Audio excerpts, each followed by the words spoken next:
know I try, but I don't do too well with apologies. Hello guys, this is Daniel, also known as Geollector here in this channel, and I'm going to be sharing with you a lot of cool things about minerals, a lot of things that I've learned throughout the years. I've been collecting over 12 years. I remember when I was a kid, I will get minerals from all around the world and treasure them like they were real treasures to me back then. Now my collection and my knowledge has increased, and it'd be really cool to share with you guys.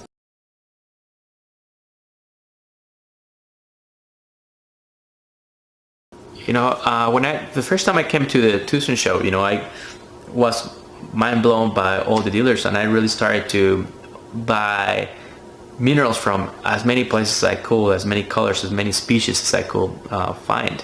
And I've made a lot of mistakes, when I was doing this. I had a couple of mentors, and when I would show them these specimens, they will tell me that they were not good enough, that they would not have value, and I didn't understand that at the beginning. I didn't understand the concept of the minerals, appreciating over time. It's something that's super interesting. I've heard stories, about people that buy a specimen, for $50, and then 20 years later, that specimen is $3,000, and I mean, and like that, there's many cases I've heard. So I want to help also other people. I want to share all this knowledge with them. I want to on what to look for with minerals.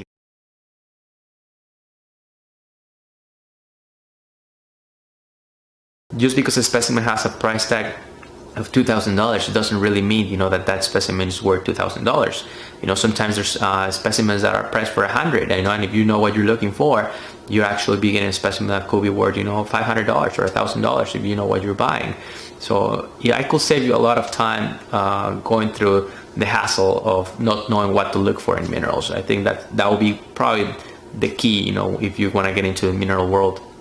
Yeah, and that's actually something that we're going to be discussing is, why some specimens appreciate over others. As we were saying, these specimens are really natural pieces of art.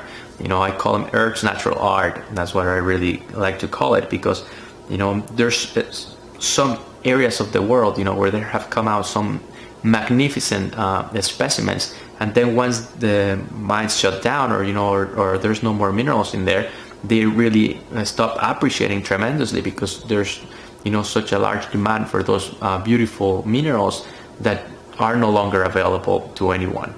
So you would be like almost like as if an artist made those and passed away, and then all of a sudden everybody wants it. It is very similar to what people experience in the art world.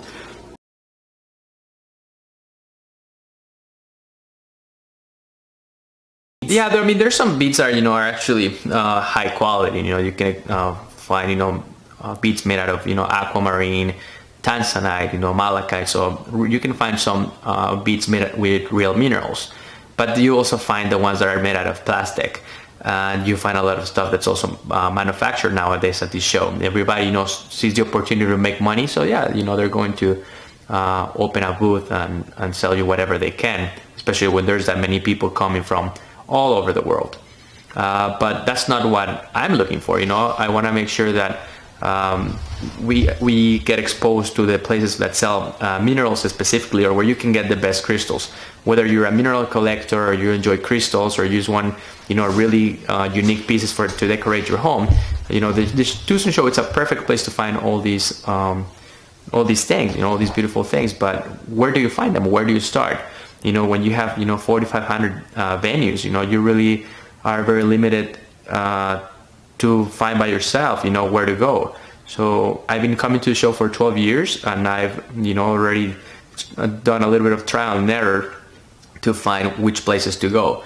So that's what I'm going to be showing you over the next couple of weeks. I want to make sure that which are the right spots to get your minerals, and you can get them right from the source even. I know a lot of people that do a lot of mining themselves, and then just come to the show and then sell them from here, so you can also get some good prices for them. Well, yeah, there's a lot of special pieces. I think the beautiful thing about the show is that you can find interesting specimens for $5-10. Of course, if you are into really high-end mineral collecting, you can spend, the sky is the limit, as they say.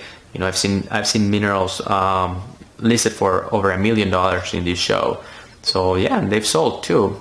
So there is a market for everything in this show. That's how big this show is and how many people it draws. And it's very common, for museums to come by, some of the best specimens. And, there's collectors from all over the world that come to this show just to find just one extra piece, that they don't have.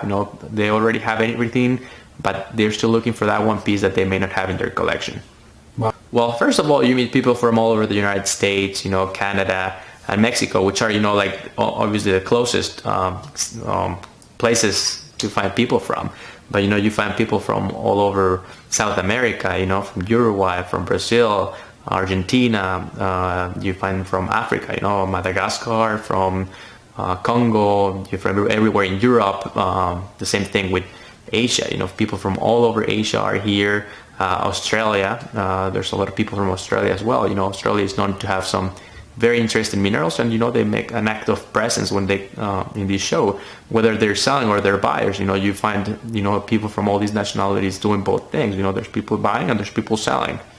Some people have asked me, if there's some gems or minerals, that are in conflict zones, kind of like the movie Blood Diamonds.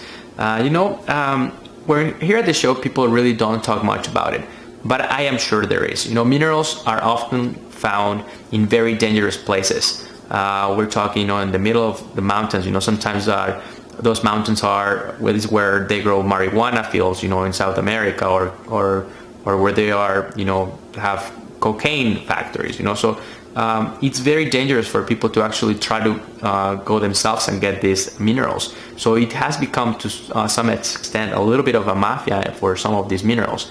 I really don't know which ones are or which ones are not, but it is definitely an issue with minerals.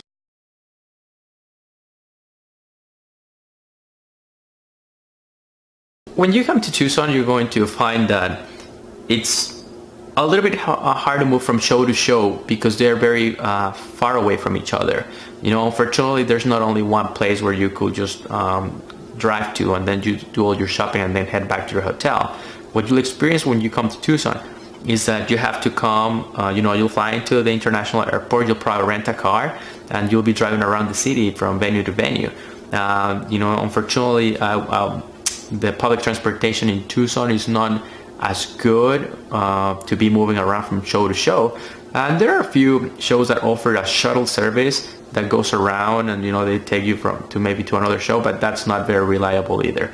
So if I were here for Tucson for the first time, I will definitely rent a car, or right now also Uber will probably be a really good option nowadays for people to move around. Something that I really enjoy about the Tucson show personally is that I get to see specimens that I will not see anywhere else. It brings the best specimens from all over the world.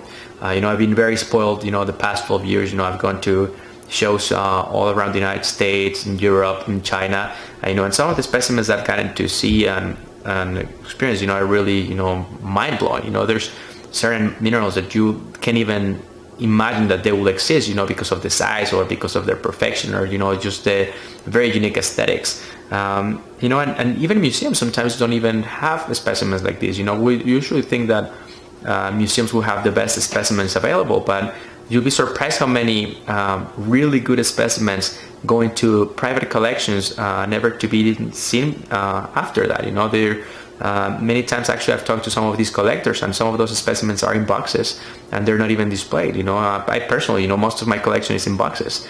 So I think it's one of the most beautiful things about the show is just to be able to experience, thousands of beautiful specimens, ranging, from $1, to like we talked about it, I've seen specimens up to $1 million.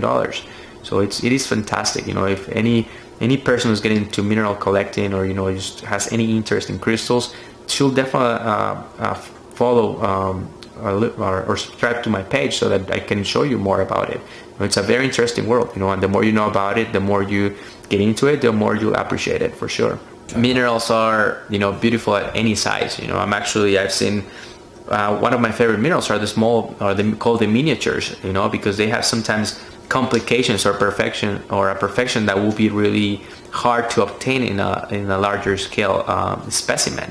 So yeah, I absolutely think that, that's something, a unique aspect of minerals, is that you can see a specimen that's $10,000, but then you may be able to own one from the same mine for a lot less money, and it just becomes really interesting. One of the most fascinating things about the mineral kingdom to me is the brightness of the colors of the minerals and the shapes that they acquire. I think like there's few things in this world, in our planet, that have as many colors. I often think flowers or fish are some of the most or the brighter things around, but minerals also have that in common with them. You can find every color in the spectrum of light within minerals. The same thing with formations. You can find you can find perfect cubes, just that are 90-degree angles, mirror shiny faces, and just things that you will never imagine, that they are possible in our world.